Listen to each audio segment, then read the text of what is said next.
ఐబొమ్మ రవిని 2 రోజుల పాటు విచారించారు. ఈరోజు మూడో రోజు విచారించబోతున్నారు. నిన్న రెండో రోజు 6 గంటల పాటు విచారించారు అధికారులు.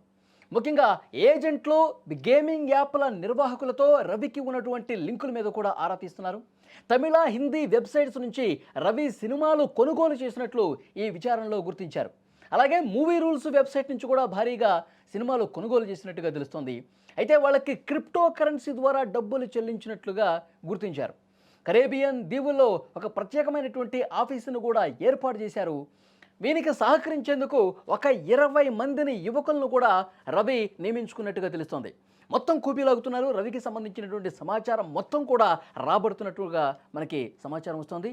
ఎందుకంటే రవి ఎప్పుడైతే ఈ సినిమాలను పైరసీ చేసి ఐబొమ్మ లాంటి వెబ్సైట్లో ఆయన వదలటం జరిగిందో అప్పటి నుంచి కూడా అతని మీద నిఘా ఉంది. పోలీసులకి కంప్లైంట్లు వెళ్తున్నాయి సినిమా ఇండస్ట్రీ నుంచి.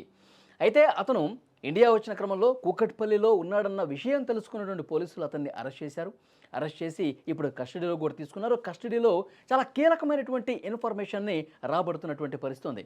ముఖ్యంగా అతను ఆయా వెబ్సైట్స్లో ఏ విధంగా నడిపిస్తున్నాడు, సినిమా పైరసీ ఏ విధంగా చేస్తున్నాడో కూడా చాలా క్లియర్గా కూపీలాగుతున్నారు పోలీసు అధికారులు. ఎందుకంటే అతను చాలామంది భారతదేశంలో వివిధ రాష్ట్రాల్లో అతనికి సహకరించే వాళ్ళు ఉన్నారు.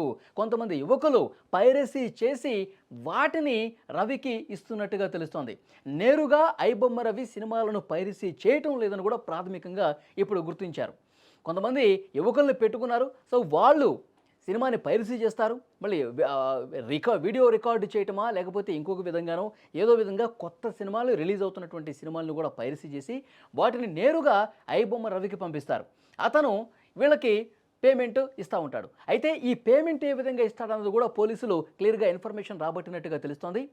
వీళ్ళ సినిమాలు కొనుగోలు చేయడానికి కావాల్సినటువంటి డబ్బును అతను బెట్టింగ్ యాప్ నిర్వాహకుల నుంచి సమకూర్చుకున్నట్టుగా సమాచారం వస్తోంది.